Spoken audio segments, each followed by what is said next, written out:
محتشم سامعین و حاضرین، آج ہماری گفتگو کا عنوان ہے وہ عظیم ہستی جن کے بارے میں رسول کریم علیہ الصلاۃ والتسلیم نے خواہش کی، حضور علیہ السلام نے تمنا کی کہ یہ ہم میں آ جائیں، اس کے ذریعے اللہ تعالیٰ اسلام کو عزت دے، اور یہ فرمایا اگر یہ ہم میں آ جائے تو ہم عزتوں کا تاج اس کے سر پر سجائیں گے۔ ہستی کون ہے؟ وہ ہستی ہے جس کا نام خالد بن ولید ہے رضی اللہ تعالی عنہ۔ حضرت سیدنا خالد بن ولید کا جو قبیلہ تھا قریش کے ان قبیلوں میں سے تھا جن کی جرأت و بہادری بڑی مشہور تھی، اور حضرت سیدنا خالد بن ولید نے شروع سے ہی آسانی والے راستے کو نہیں چنا، بلکہ اپنے خاندان کی جو شجاعت تھی، جو بہادری کی داستانیں تھی، اس کو یاد رکھتے ہوئے بہادری کے عظیم کارنامے سر انجام دیے۔ آپ ابتداً کفار کی طرف سے ہی لڑتے رہے، جنگ بدر میں بھی، احد میں بھی، جنگ خندق میں بھی، بلکہ جنگ احد میں جو مسلمانوں کو بڑا نقصان ہوا اس میں حضرت خالد بن ولید رضی اللہ تعالیٰ عنہ جو اس وقت وہ کمان کر رہے تھے اس لشکر کی، اس شہ سواروں کی، اس میں آپ کا بڑا کردار تھا۔ لیکن خالد بن ولید خود کہتے ہیں کہ میں جب بھی جنگ کر کے واپس لوٹتا میرے اندر سے ایک آواز اٹھتی، بدر میں بھی جب گیا، احد میں بھی جب بھی مسلمانوں کا سامنا کیا، تو واپس جب مکہ شریف میں پہنچا تو کہتے میرے دل سے آواز اٹھتی، خالد تیری یہ جگہ نہیں ہے جن کے ساتھ تو لڑ رہا، تیرا یہ مقام نہیں ہے۔ حضرت خالد بن ولید نبی رحمت جان دو عالم صلی اللہ تعالی علیہ وآلہ وسلم کی تدبیروں اور حکمتوں سے بڑے متاثر تھے کہ سرکار علیہ الصلوۃ والسلام ہر معاملے میں کیسی تدبیر اور حکمت کو اختیار فرماتے ہیں، اس سے آپ بہت متاثر تھے۔ خیر، آپ کو توفیق اسلام ہوئی، آپ مدینہ منورہ میں حضور پرنور صلی اللہ تعالی علیہ وآلہ وسلم کی بارگاہ میں حاضر ہو کر مشرف با اسلام ہو گئے۔ حضور پرنور صلی اللہ تعالی علیہ وآلہ وسلم نے حضرت خالد کے آنے پر صحابہ سے مخاطب ہو کر فرمایا تمہیں مبارک ہو، اللہ تعالیٰ نے مکے کے ہیرے تمہارے پاس بھیج دیے۔ بڑے ذہین تھے اور بڑے شجاع، بڑے بہادر، اسلام کے لیے سب کچھ وقف کیے رکھا۔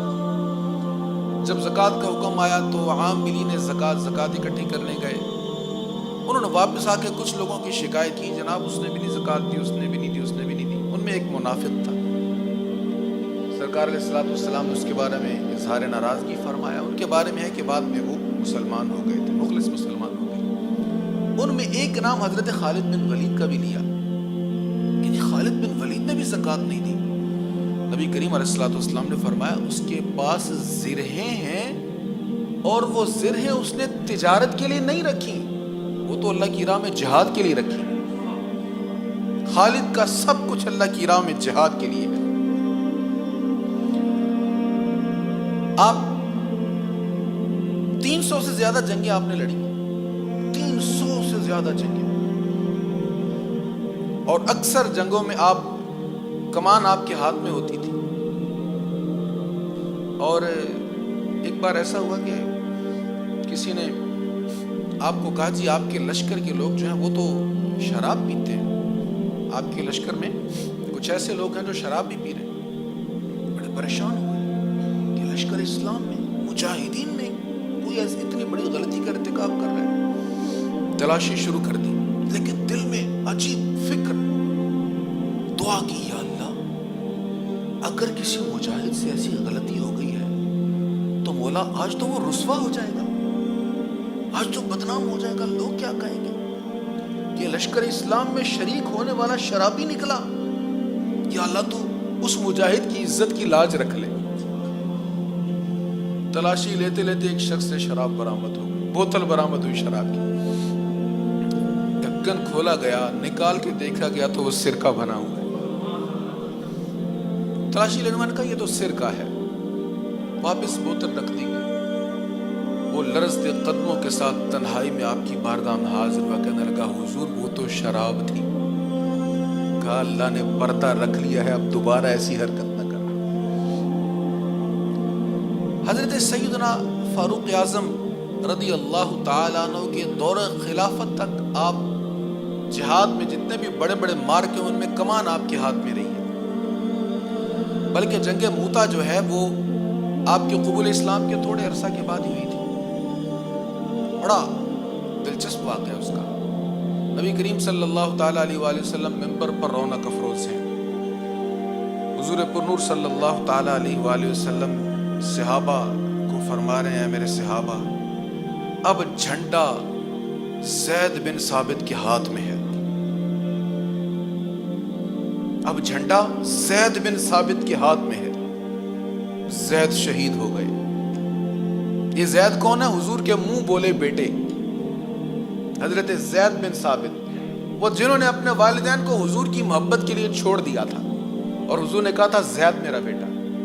حضور بیٹھے مدینہ طیبہ میں ہیں اور وہ سارا منظر دیکھ رہے ہیں. امام بخاری نے بھی اس کو لکھا ہے کہ حضور نے یہ فرمایا کہ زید شہید ہو گئے. حضور علیہ السلام نے فرمایا اب جھنڈا جعفر کے ہاتھ میں ہے. پھر حضور علیہ السلام نے فرمایا جعفر بھی لڑتے لڑتے شہید ہو گئے. حضور علیہ السلام نے فرمایا اب جھنڈا عبداللہ بن رواحہ کے ہاتھ میں ہے، وہ بھی شہید ہو گئے. صحابی کہتے ہیں حضور کی آنکھوں سے آنسو رواں ہیں. حضور جنگ موتا کا سارا منظر بھی بیان کر رہے ہیں اور سارا بیان کر رہے ہیں، بتا رہے ہیں، اور حضور کی آنکھوں سے آنسو چھلک رہے ہیں.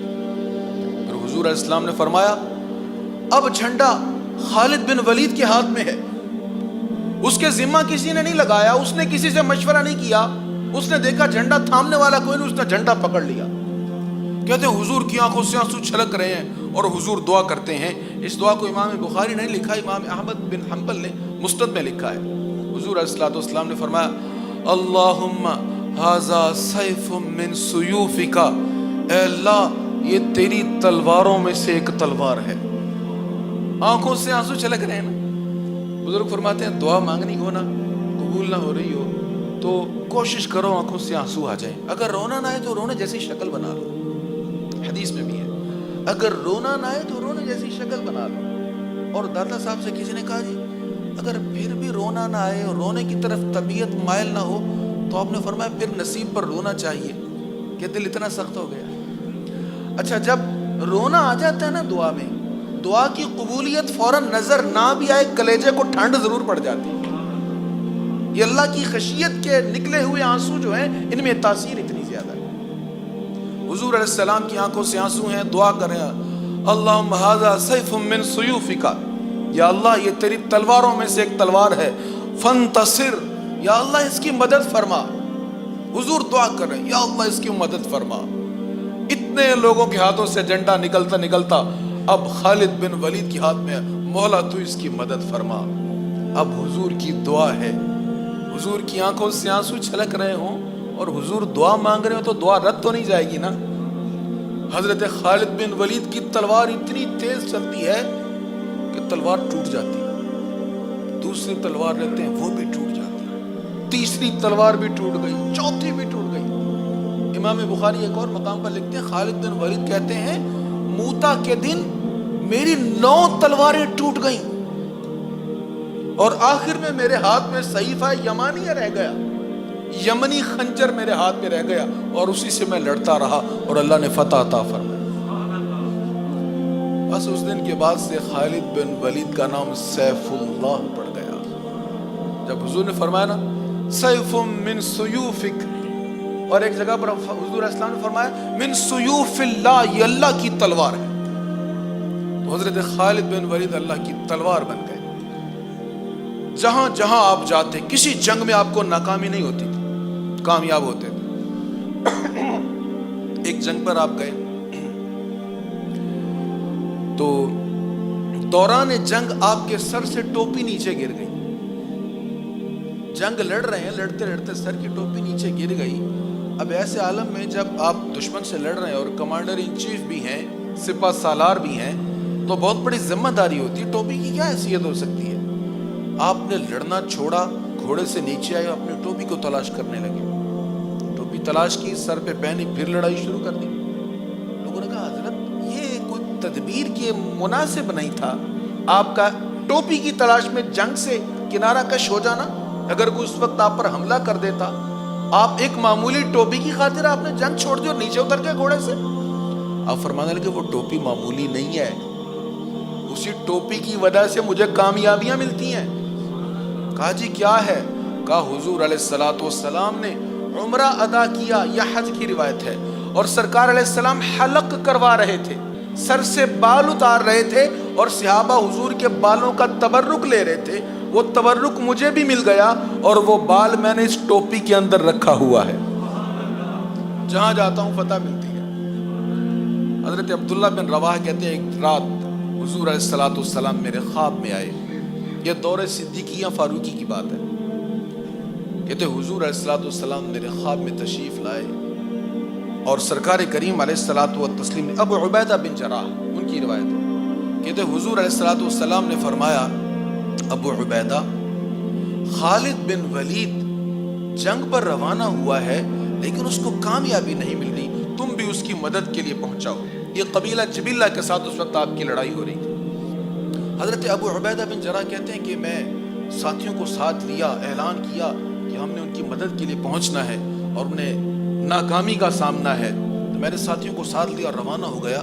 کہتے میں سفر پر تھا، میں نے ایک مقام پر دیکھا ہم سے آگے آگے ایک گھڑ سوار جا رہا ہے، کہتے ہم جب قریب پہنچے تو دیکھا وہ کوئی خاتون تھی، حجاب کیا ہوا ہے اور بڑی رفتار سے جا رہی ہے، ہم اس تک پہنچ نہیں سکے، وہ ہم سے آگے تھے۔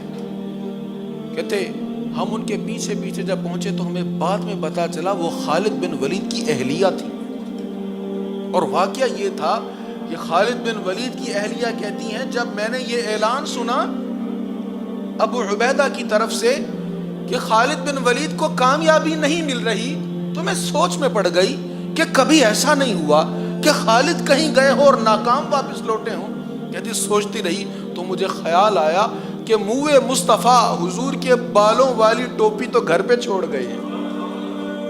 کہتی میں وہ لے کر آپ کی بارگاہ میں پہنچی، آپ نے اس ٹوپی کو سر پہ سجایا اور حضور علیہ الصلوۃ والسلام کے منہ مبارک کی برکات حاصل کی اور اللہ نے پھر کامیابی نصیب فرمائی۔ حضرت سیدنا عمر فاروق رضی اللہ تعالیٰ عنہ نے اپنے دور خلافت میں حضرت خالد بن ولید کو معزول کر دیا اور فرمایا آپ سپہ سالار نہیں ہیں، ایک عام سپاہی کی طرح آپ جنگ کریں گے، جہاد کریں گے۔ حضرت خالد بن ولید رضی اللہ تعالیٰ عنہ نے اس فیصلے کو قبول کر لیا اور ایسے ہی معاملہ چلتا رہا۔ اب یہاں پر ایک بڑا مقام فکر ہے، مقام غور ہے، آپ نے ایسا کیوں کیا؟ ایسے عالم میں جب مسلسل فتوحات نصیب ہو رہی تھی اور مجاہدین حضرت خالد بن ولید رضی اللہ تعالیٰ عنہ کی میت میں بڑے خوش تھے اور ان کے حوصلے بڑے بلند تھے، اور مسلسل فتوحات مل رہی تھی اور مجاہدین کی محبت وارفتگی کی حد تک حضرت خالد بن ولید کے ساتھ ہو چکی تھی، آپ کو عہدے سے کیوں معزول کیا گیا؟ آپ اس پر اگر غور کریں گے تو حیران رہ جائیں گے کہ سیدنا فاروق اعظم رضی اللہ تعالیٰ عنہ کی بصیرت کتنی بلند ہے اور اسلام کا مزاج کیا ہے۔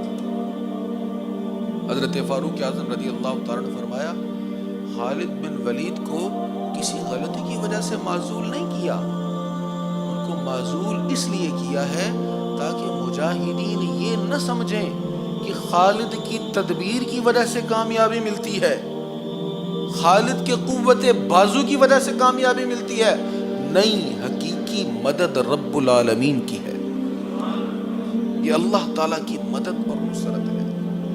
یہ بڑا زبردست ایک کانسیپٹ ہے، یہ بڑا عظیم خیال ہے جو ہمیں دیا گیا ہے، بار بار دیا گیا کہ شخصیات کا محتاج نہیں ہے اسلام، اسباب کا محتاج نہیں ہے اسلام، اسباب کی طرف رجوع کا حکم دیا گیا ہے، گھوڑے تیار رکھنے کا حکم دیا گیا ہے، اور اپنا اسلحہ ساز و سامان ہر طرح کی تیاری کا حکم دیا گیا۔ وَأَعِدُّوا لَهُم مَّا اسْتَطَعْتُم مِّن قُوَّةٍ، اپنے دشمنوں کے لیے تیاری کرو، مَا اسْتَطَعْتُم مِّن قُوَّةٍ، جو تم تیاری کر سکتے ہو، ما میں عموم ہے، جو تم کر سکتے ہو۔ علماء تفسیر فرماتے ہیں کہ لفظ ما اس کے اندر ٹینک بھی ہیں، اس کے اندر جہاز بھی ہیں، جنگی جہاز بھی ہیں، اسی کے اندر ایٹم بم بھی ہے، اسی کے اندر میزائل بھی، سب کچھ اس ماں کے اندر ہے۔ جو تم دشمن کے لیے تیار کر سکتے ہو کر سکتے ہو کرو، لیکن بھروسہ تمہارا ذات مصطفیٰ پر ہونا چاہیے، ذات خدا پر ہونا چاہیے، بھروسہ اللہ کی ذات پر ہونا چاہیے، بھروسہ اس پر اسلحہ پر ساز و سامان پر نہیں ہونا چاہیے۔ تو سیدنا عمر فاروق رضی اللہ تعالیٰ عنہ کا یہ فیصلہ اس لیے تھا، اور پھر آپ کے فیصلے کے بعد حضرت خالد بن ولید جتنی بھی جنگیں کی ہیں، آپ نے ایک عام سپاہی بن کر جنگیں کی ہیں، اور ہر بار شہادت کی نیت سے آپ میدان جہاد میں گئے ہیں، لیکن آپ شہید نہیں ہوئے، شہید نہیں ہوئے۔ جب آپ کے وصال کا وقت قریب آیا تو رونے لگ پڑے۔ حالت یہ تھی جسم کا کوئی حصہ ایسا نہ تھا جس پر زخم نہیں ہے، ہر حصے پر زخم ہے، لیکن میدان جہاد میں شہید نہیں ہوئے۔ کہنے لگے میں بار بار موت کی وادی میں گیا کہ مجھے موت ملے، یعنی شہادت نصیب، موت کی تمنا نہیں ہے، نہ ہی موت کی تمنا جائز ہے، بار بار میں شہادت کی تلاش میں گیا، آج طبعی موت مر رہا ہوں۔ اس بات پر غم تھا، اس بات پر رو رہے تھے۔ خیر، سرکار علیہ الصلوۃ والتسلیم کی حدیث ہے، حضور نور علیہ الصلوۃ والسلام نے اس پر بشارتیں دی ہیں کہ جو اس طرح اس نیت کے ساتھ جائے گا تو اللہ تعالیٰ اس کی نیت کے مطابق اس کو اجر بھی عطا فرمائے گا۔ وصیت کی، فرمایا میری زرہیں ہیں، میری تلوار ہے، میرا گھوڑا ہے، یہ سب سامان جہاد ہے، یہ میری طرف سے وقف ہے جہاد کے لیے، اور میں مجاہدین کے لیے اس کو خرچ کرنے کی تمہیں اجازت دیتا ہوں۔ بس یہ سادہ سامان تھا آپ کا۔ حضرت خالد بن ولید رضی اللہ تعالیٰ عنہ کے واقعات میں سے ایک بڑا عظیم واقعہ جنگ یمامہ کا بھی ہے۔ جنگ یمامہ جب ہو رہی تھی، اب جنگ یمامہ مسیلمہ کذاب جو داعی نبوت تھا، جس نے نبوت کا دعویٰ کیا تو اس کے خلاف تھی۔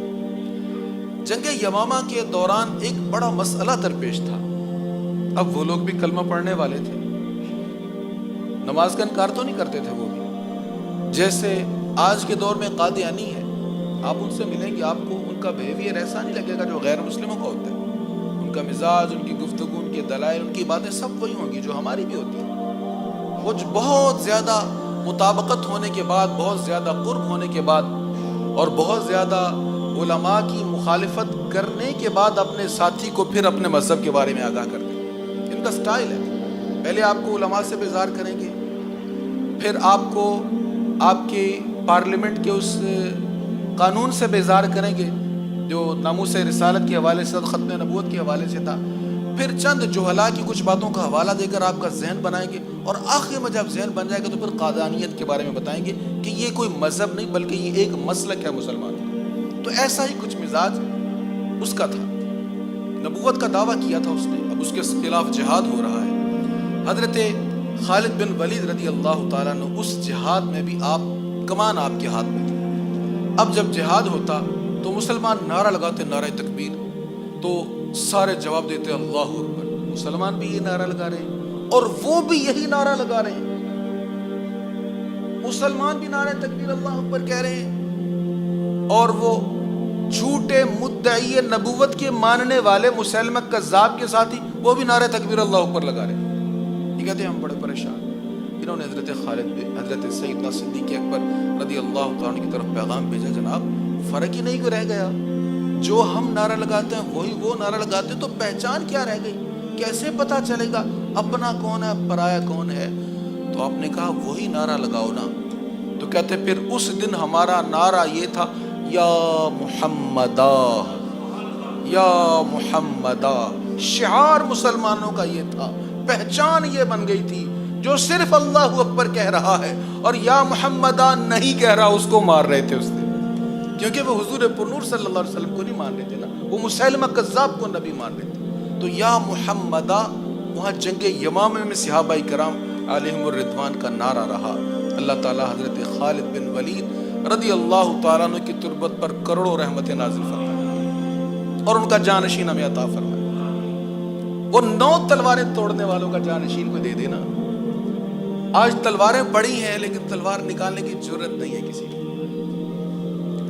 آج فلسطین میں کیا ہو رہا ہے، کشمیر میں کیا ہو رہا ہے، اور پیلٹس گن کے ساتھ کیا کیا ہو گیا کشمیر کے بچوں کے ساتھ، لیکن کوئی تلوار باہر نہیں آئی۔ برما میں کتنی لاشوں کو جلا دیا گیا، لیکن کسی میں ہمت نہیں ہوئی کہ اپنی تلوار کو میان سے نکالے، صرف سجانے کے لیے تلواریں رہ گئی۔ اور بڑا دکھ ہوا مجھے، کل میں نے بیان سنا ایک عرب کے شیخ کا جو یوم بے حیائی کا دفاع کر رہے تھے اور کہہ رہے تھے پھول دینے میں کیا قباحت ہے۔ مجھے بڑی حیرت ہوئی، بہت حیرت ہوئی کہ کیسا خیال ہے حضرت کا، کیا انہیں پتہ نہیں کہ فلسطین میں کتنے پھولوں کو ظالموں نے اپنے بوٹوں تلے مسل دیا۔ کاش انہیں پتہ ہوتا کہ پاکستان کے گلی کوچوں میں اور بس سٹاپس پر بیٹیوں اور بہنوں کے ساتھ کیا کیا سلوک ہوا، اور اس دن کا فائدہ لیتے ہوئے کتنی بیٹیوں کی عزتوں کی دھجیاں اڑائی گئی اور کتنے باپوں کے شرم سے جھک گئے۔ یہ عجیب حالات ہیں۔ دعا کیا کیجئے کہ اے اللہ ہمیں خالد بن ولید کا جانشین دے دے، ہمیں طارق بن زیاد کا جانشین دے دے، ہمیں صلاح الدین ایوبی کا جانشین دے دے، ہمیں فاروق اعظم رضی اللہ تعالیٰ عنہ کے نقش قدم پر چلنے والا کوئی عطا کر دے۔ اللہ تعالیٰ امت مسلمہ کی خیر فرمائے۔ وما علیہ